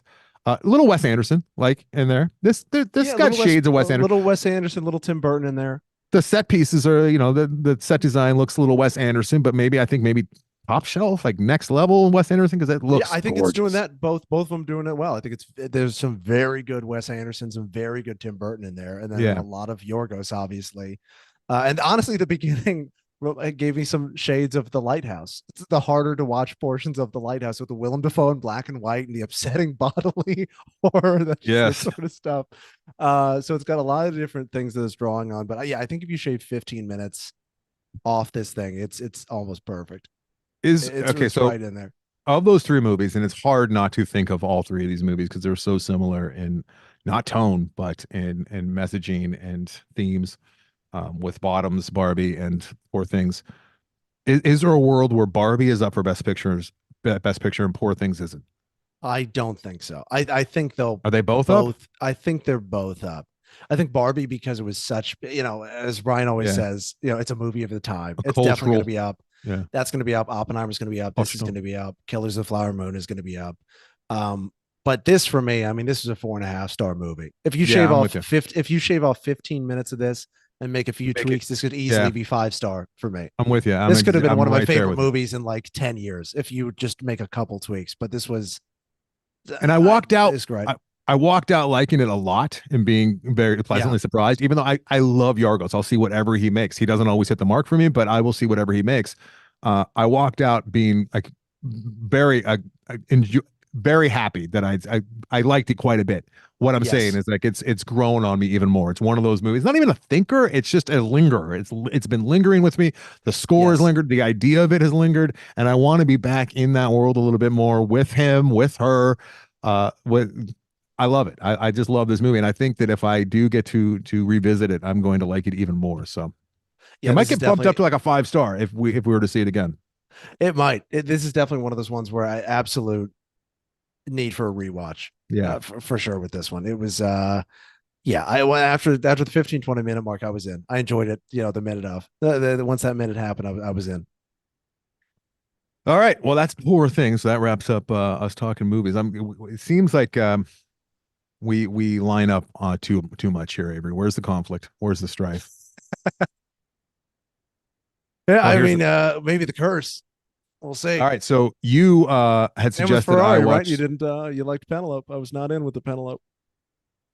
Yeah, that's true. There's our conflict. Penelope Cruz was phenomenal. She was probably the best thing other than the car wreck in And she Ferrari, was and up there for one of my least favorite parts. she maybe gets 10 minutes of screen time. I told them to fuck themselves. Oh, she's good in that. All right, let's talk The Curse. I had seen a couple like 30-second TV spots on it. I've seen it on billboards and bus stops around LA. I found it to be odd that Nathan Fielder Fielder. and Benny Safdie and Emma Stone were in a show together. It just doesn't seem like something you would imagine. But Yeah, and that Nathan's doing scripted television, because this is the so, first time ever doing scripted television. I mean, some of his stuff that he did with Nathan For You and some of those, like they're semi-scripted, But almost not like, really. It's still, at least they'll lead you to believe that it's a reality show, that they're setting up these scenarios. They'll write the scenario, but I think they'll let it play out. yeah, like This is Curb the Your first time where Enthusiasm, it's, but less yeah, so. But this yeah, is actually, yeah, this is actually scripted narrative television. And, huh, let's talk about this. it's, and this is a hard one to even begin to describe. So in terms of Nathan Fielder, so he did Nathan For You, Mhm. which is just out and out comedy. It's, I think it's But it's very uncomfortable comedy inventive. Yes, still. it's got those vibes of the most uncomfortable moments of something like The Office or Curb Your Enthusiasm. Yeah. It's that distilled into, that's the show. That's where he's hitting you, where he's almost daring you to break. And But he's so good at being the straight man that he doesn't break, that he right, just lets people talk, and people just have that natural instinct to just go and fill the space. it's kind of similar vibe to like old Tom Green stuff and Billy on the Street, Yes. with it just getting, but very different approaches, but it's the same kind of vibe. Like you're watching Yes. something very its own thing, very clever, very engaging, very funny, but like nobody else could do. Like no one, very few people could do what Nathan Fielder does. Oh yeah, and You certainly know, for when he made the rehearsal, which is another great one where concept of that one, he sets people up. Let's the pilot episode. Guy is nervous to tell his trivia team that he never got his master's degree. now explain that. I'm not familiar with this one, and you're telling me about this one on the phone like a week ago So or it's so. the Like, rehearsal. It's on HBO. Would and highly recommend that to anyone it's listening. documentary style. Yes, it's not scripted. This is So it's reality a TV. mark. When you say the guy, it's Nathan Fielder has a mark, and this guy, Yes. does he even know that he's the butt of the Yes, he joke? does. He Okay, does. Because he comes to him, goes, I'm having this issue. I want to tell my trivia team that I don't have a master's degree, and I'm very afraid that they'll shun and reject me. and that's real. Specifically, my friend. That is real. That's a real thing. So Nathan wants to help this guy, and in helping him, he goes to the most insane. He makes a completely accurate recreation of the bar it's going to happen, and he hires actors to follow his friends around, hires actors to play bar patrons to try to make it as accurate as possible to the real scenario so they can rehearse it.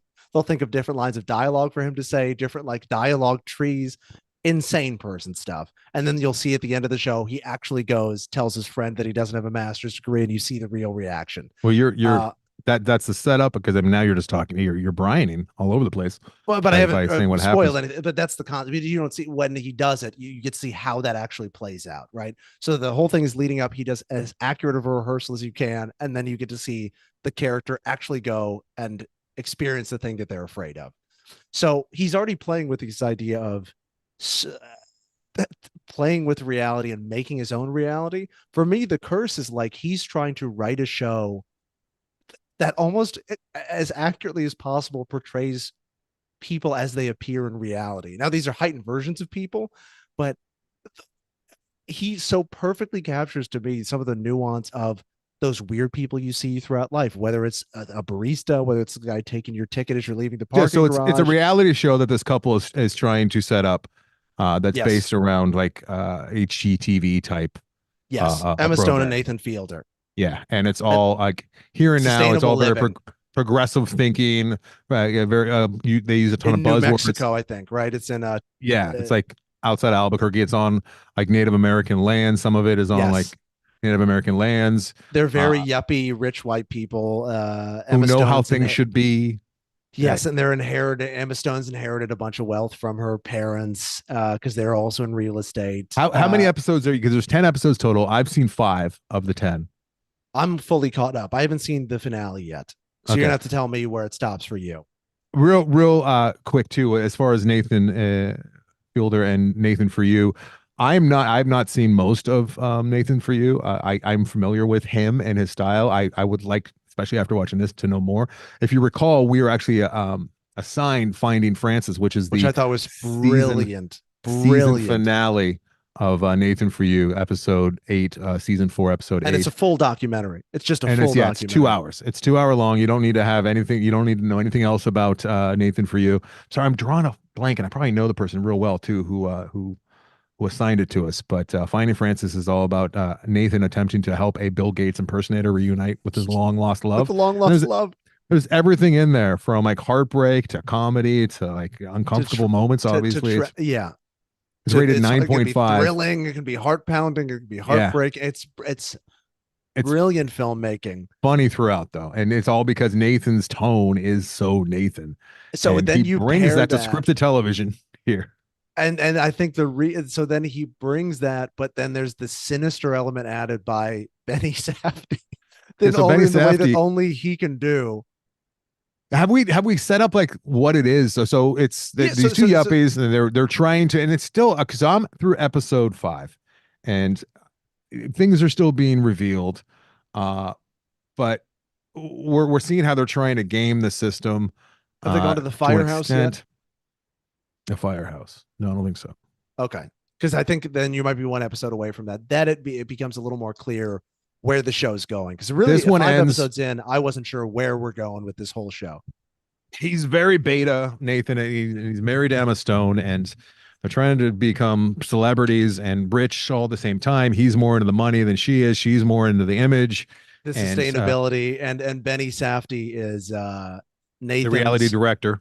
Yes, that Nathan knows because he was his college roommate, and he Right. makes all these reality shows, and he's really playing that up as the douchey reality TV Lots of director. jewelry, like a ring on every finger.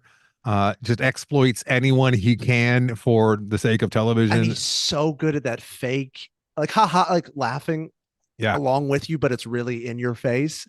And him doing the whole no, I'm just fucking with you, dude. When he's no, he's Oh, they actually have a he's few of really those scenes trying to with upset. cameramen as well. Yeah. He's just no, he's actually trying to upset you and ruin your life. He's like, no, it's just a joke. So it Just a total goes from bully. He's like an emotional yes. bully, but he's crafty about it and he's sly about it. So you can't tell. It's hard to tell unless you're a viewer, Yes. I guess, right? If you So were then in it, I don't know if you'd be able to tell. I don't think this is a reveal because it happens in the pilot, but eventually, Nathan interacts with somebody through the course of the show, this little girl, and she ends up cursing him I think it's in uh, the first episode. Yeah. because of his actions. And at first he's like, okay, you curse me. That's kind of weird. And he's unsettled by it. And then it sort of goes from there where you go, is this curse real? Yeah. Is this not real? Is there Yeah. some truth in And this? it's not the whole show. I mean, It's not. the curse rarely comes up, but every now and again it will come up. And this is shot in a way that it's not documentary style in the sense, but it is voyeuristic because there's so many shots that are through windows or even set up like what Nathan's familiar with, which is candid camera style, where there Yeah. are cameras mounted, not very high quality cameras too, mounted somewhere like in their living quarters, and you see them acting it out. It gives you that real sense that you're actually in the reality show, watching the reality of the show. And then the reality show is being shot, and that feels more less reality, more actually a hyper reality. Well, it's more like cinematic than what we think of as reality shows, Yes. more polished.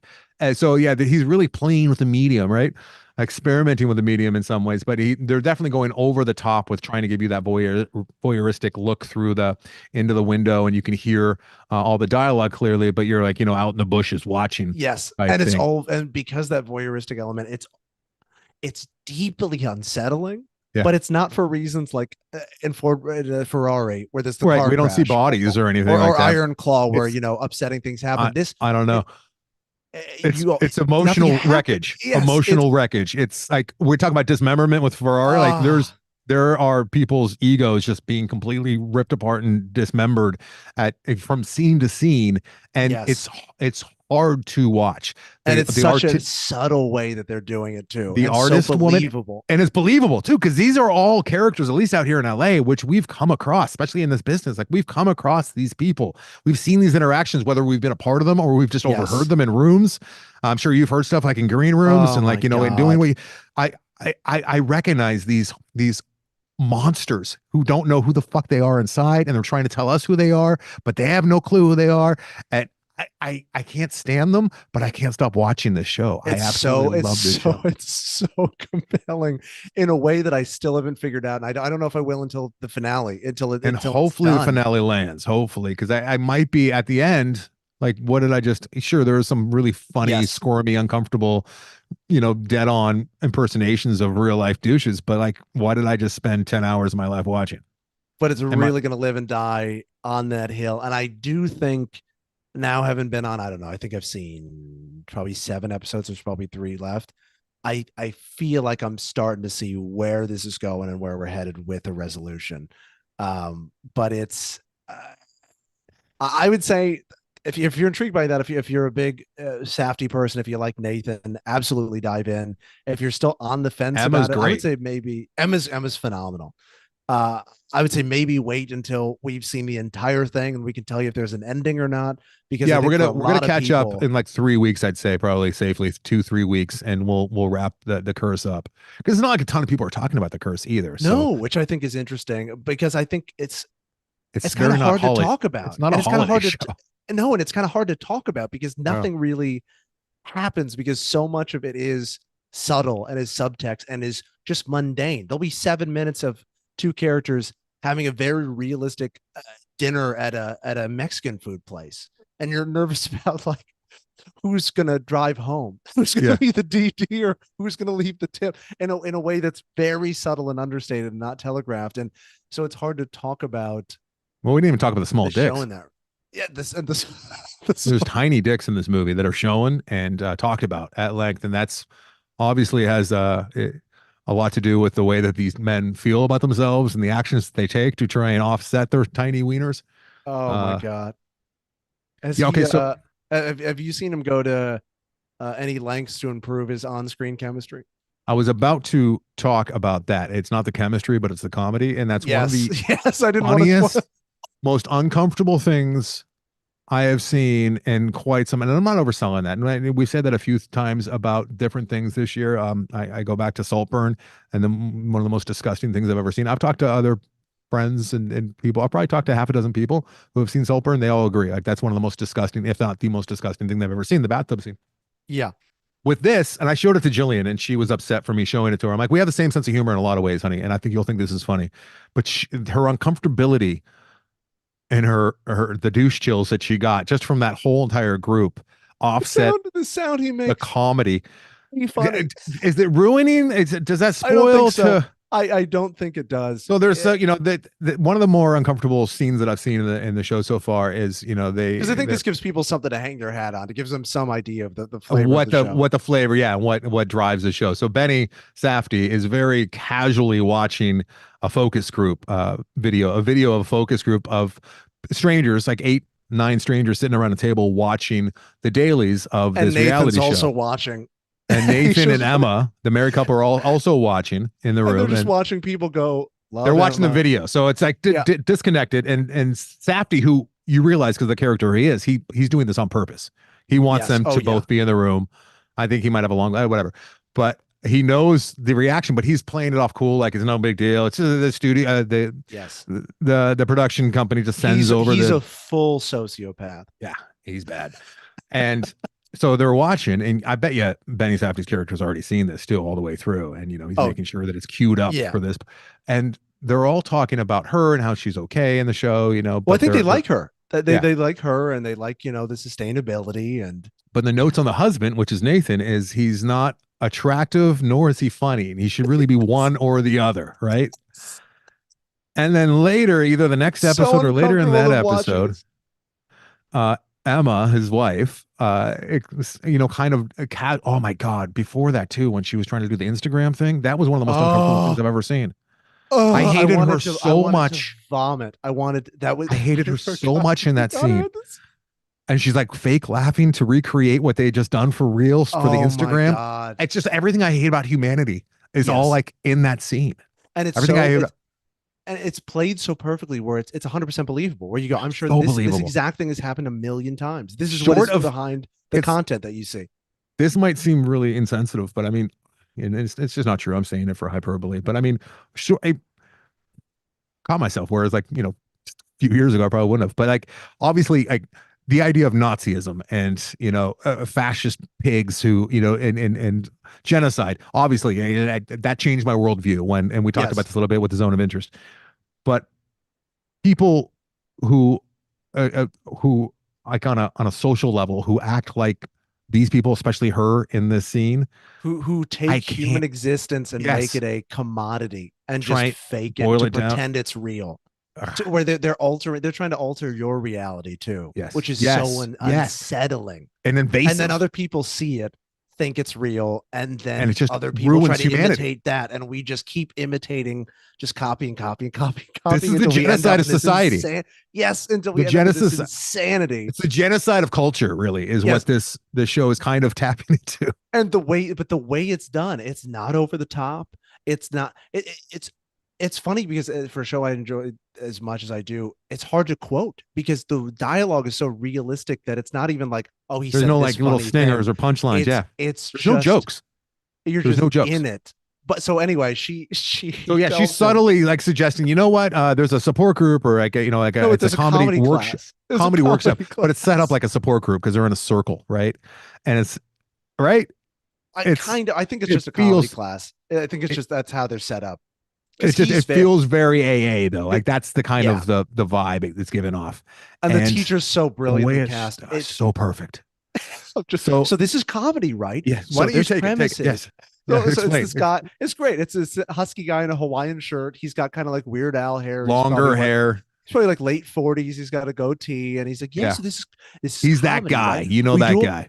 we do a punchline, right? Like a guy walks into a bar. He's like, oh no, not me. Please take my wife. Right? That's funny. That's Yeah. something surprising. So a lot of comedy is you do something that you don't like about yourself, and then you make it funny, and then you No, change it. no. I've seen this 3 times now. So let me, like, he says, we're going to do, it doesn't always have to be words. Oh, the We words. can be Yes, funny yes. without any words at all. So what we're going to do first, and the camera's just slowly Forgot it starts revealing. with that. So we're on this guy. We don't even know Nathan's there yet. And it's just, and No. it sounds like we're really spoiling, but this is, I think, the best thing to hang your hat on with this show. Yes.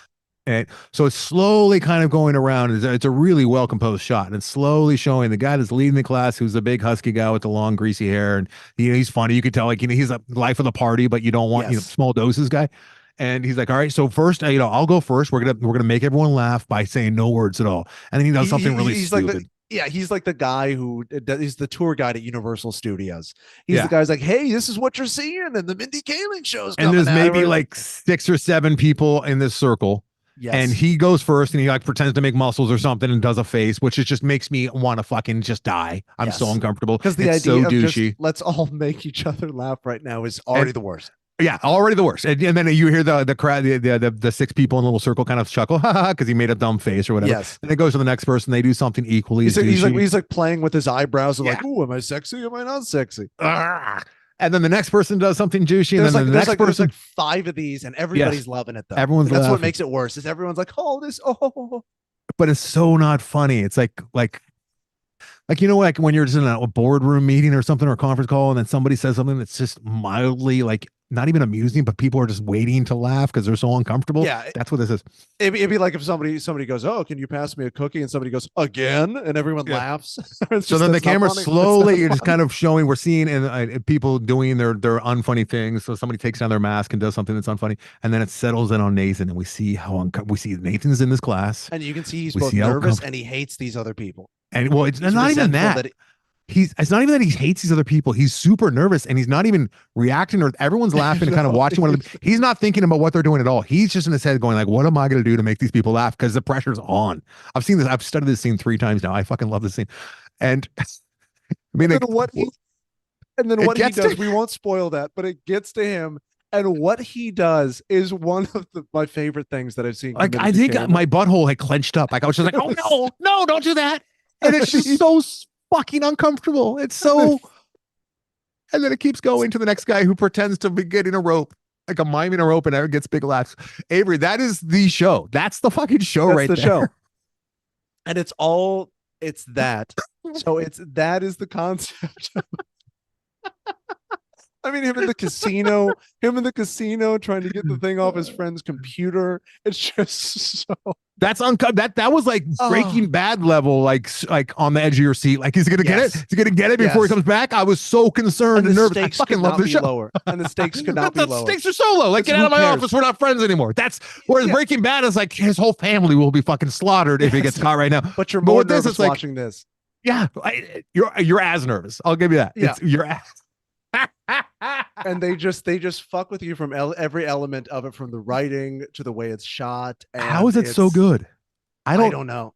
I don't know how it works. I don't know how it works. I don't know how it works either. That's kind of like I'm kind of in awe because like going in, like a lot of time I'll see something that's really funny or like, really well done or creative. Or I'm like, okay, I get it. Like, you're bouncing ideas off, you're going back and forth.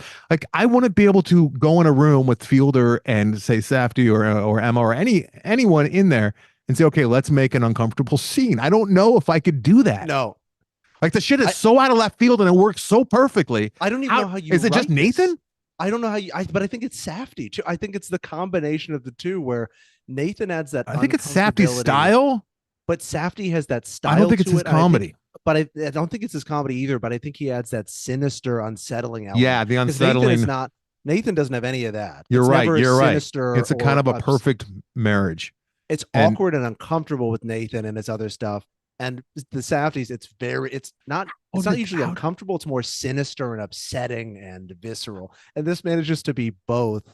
I mean, how did this come what to be? Like, how do you get Safdie? And you know, I'm sure there's a very logical explanation and there's a story out there, but hey, maybe it's just Safdie loved his stuff.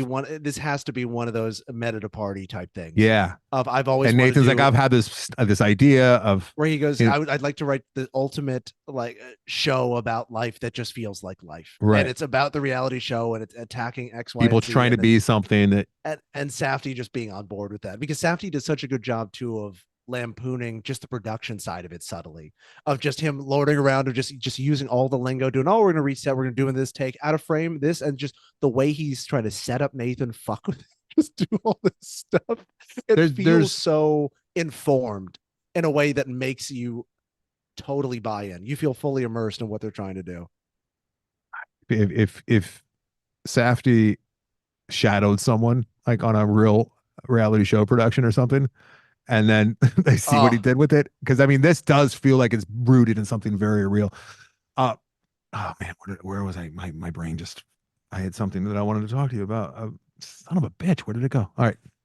Well, you were talking about how this came to be, because yeah, I don't know how you. I mean, with this show, the number of times watching this with my buddies, that out loud I will go, "Where is this going? Where are we going?" Where you're just so. I don't even know if it matters that much though, because it's not like it's definitely not, a plot, but I don't.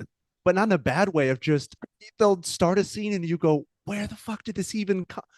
And then it somehow is relevant, or it's not relevant. It doesn't matter, but they just. 1 in 3 people listening to this would actually like have the same reaction that you and I are having. It's a big ask. It's ultimately it's gonna be almost 10 hours long. 10 hours to spend with people there's no one to pull for. There's no one you're rooting for. At times, like in different scenes, I'm like, I hope Nathan gets out of this alive, because I feel bad for I don't like anyone. I don't like a single person in this show. I don't like any of them either. And but like, you know, I am always hoping for the best for all of them, because it's so uncomfortable. But then I like the uncomfortableness. Yeah, you almost don't even fully hate anybody, because they just feel like people. Yeah. They just feel like they're flawed. Very real people that you would not want to choose to spend time with at all. Never once. But yeah, for those who it does work for, because you like to be uncomfortable. Yeah, there's nothing like if this is your style of comedy, if you really respond to the uncomfortable, that sort of train wreck comedy where it feels like your skin is crawling, or just that tension, this is the show for you. There's some people hate that, respond negatively, this is not for you at all. Do not try this. But it's kind of a perfect marriage too, because you're right, with the style that Safdie brings, and that edge of your seat thriller, like, you know, that he can put on things, that he and his brother can put on things. I don't even know if his brother's involved in this at all, but I think it's just him. Maybe he might be such an executive producer. A unique style, which is very contrasting to Safdie, but somehow they come together. And then Emma in the middle of it, giving it legitimacy. And she's such a great actress that, like, you know, it just works. Safdie's great too. Fielder's holding his own. I mean, he is just playing a version of himself, but it all. Oh, that was a big note, because my wife has kind of watched. Jillian has watched probably half of this. She does not like this show, and I'll just put it on if she's, you know, on her phone or something else, saying late at night and before we go to bed. Not a good show too. If you're looking to like get in the mood or anything like that, it just makes everyone uncomfortable, and you're probably not going to, you know, do a makeout session after the show. Yeah, I don't know how many couples this show is for. No, it's not. I don't think it's a couple show. I quickly learned that, but she had problems with a lot of the acting that weren't the main three, and she thinks that they were just casting locally, which she might be right about. Oh, I thought they were doing a great job. Non-actors. I think there are some, is so particular. No, the 3 leads are great. I'm saying no. I'm saying I think they're supporting. I believe. Okay. Almost none of them have taken me out of it. I found some seemed a little bit wooden and a little bit staged. Like, just some of the locals that are looking at the houses, and. But I think I think it almost enhances the package because of that. I think they kind of go with that. I think that adds to the shitty reality feel to it, and like. Them confronting the guy who's not using the sustainable house in a sustainable way is so uncomfortable. Yeah, it really was. It really was. And then he goes in and it just keeps going too. It's very curved that way. And then they go back to get the oven, and that goes awry. And it's like, and you're like, oh no, and you're like, and then like it's because it's shot in the same part of the country as That's Breaking Bad. Yeah. Breaking Bad, and you're like, and there's like high speed, like they're speeding away, but the stakes are so small, but you're in for the ride. You're like, get out of there. He might see, somebody might see. And then you see there's a camera there, and still that for me, they haven't followed up on that camera. Like, is that going to go anywhere? Who knows? All right. So that's that is The Curse. Avery and I recommend it highly. Delighted. I don't know how many other people would. Excited to see where it goes. We will finish an episode, and I'd say within the next 2 or 3 weeks, we'll end an episode by talking about this as Bryan just gets upset with us. Yeah, I don't think Bryan would like this show. This is not a Bryan show. But I'm glad we got to put something down. Thank you very much, everyone, for listening along. Happy New Year.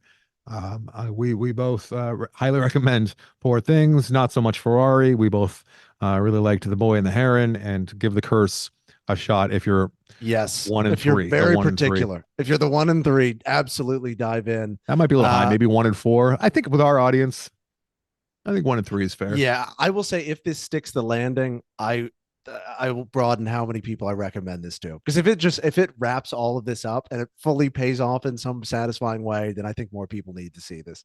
Especially if I think this is a one and done. I think this is just a 10 episode. This is our vision. There's no way these three are. And these three have so many projects going on. So especially Emma and Benny. Like there's no way that they can. So if they nail this, this is not a hit by any means, right? No. But if they really stick the landing, it might be a 1 and 3, 1 and 2, maybe. Might push one of those shows for years. Though, you'd be like The Curse, or have you seen The Curse? Like The Curse, right? Yeah, yeah. I could see this going, if it sticks the landing later down the road, somehow going viral. Somebody who hadn't seen it picks it up, and then people are like, The Curse. You have to see. Maybe. I mean, I've been hoping that with Patriot, because Patriot is so its own thing, very different from The Curse, but it might be one of the most unique things I've seen. Since Patriot, like this is so unique. Absolutely. And so its own tone and working in that. Now I want to go watch. I got to go catch up now. So I'm going to ignore my family. Go watch. Should we pay off gambling and then get out of here? Sure. I have no idea. So I'll just follow your lead. Gambling. Last week, gambled on Ferrari. Anderson gets 81. Bryan 78 with 179 reviews. Actual score is 73, making Bryan the winner. He somehow cheats when he's not even here. I don't know how that works. I'm assuming we'll punt gambling since there's no bribe, Bryan, unless we want to. Yeah, we'll punt. He's already got misgivings about this, I'm sure, but hey, the show must continue. So must go on. And I know that Jillian's got plans to leave the country at least 3 times this year. So I'm gonna need to have you fill in for me too as well, Avery, to keep the. Oh, and then for those of you who are Patreon members, Bryan, fuckhead that he is, Gallivanter, I'm like, dude, we got to do a watch along and an extra episode. He's like, gonna have to push it to the next month. Nothing can be done. So we're going to be doing 2 bonus episodes this month, as well as 2 watch alongs this month. That will details on that will be coming soon. If you are at the watch along level, you don't have to watch live. We love having you on live. We try and make it at a time where people can watch all along live, even if you're East Coast. But those files are always made available to you on the Patreon page, in the feed, so you can watch the movie along and read all the comments of everyone that's part of the live watch along. So don't feel like you have to watch, especially since we're doing 2 this month. That's a lot to ask for you guys to hang out with us for 2 full movies and watch 2 full movies with us at the same time. So, all right, thank you very much, Avery. What are the other credits? Like who else? Who can we thank for the listener? There's no listener art this week. No listener art, but we do have the featured artist for the week is Glorious Fold. Also, thanks as always to the Patreon listeners, Giovanni, Mitch Burns, Mike Cole, and Eric Kath. Go ahead. Oh my God. And Antiques. Stephen Morris. I would like to say thanks Stephen Morris and everyone else who has been so kind to Loaded for Bear to get us back to at least even. We might be a little bit ahead now, so I can start paying Mike again regularly. But I was able to pay back the loans that we had to take out from the various producers on Loaded for Bear, the short. We have finally paid. The short is all paid for thanks to so many people, but Stephen Moore is going to single you out because Christmas Eve he gave over $10,000 to Loaded for Bear. So guys, we are continuing this journey with Loaded for Bear. We've done so much since I talked to you last. The 2 Christmas shows, the rap party. Mike and I are going to start getting together and doing like 12-hour days where we're just like locked in a room and really hammering out details on this stuff. So thank you very much to everyone who kept us afloat, because I was a little depressed about a few things there, but Loaded for Bear was not, I don't know.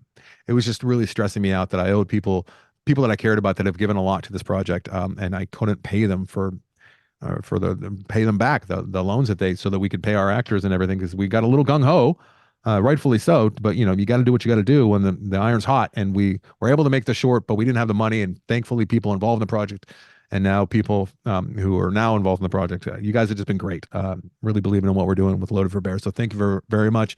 To watch updates and see more, loadedforbeardoc.com, loadedforbeardoc.com.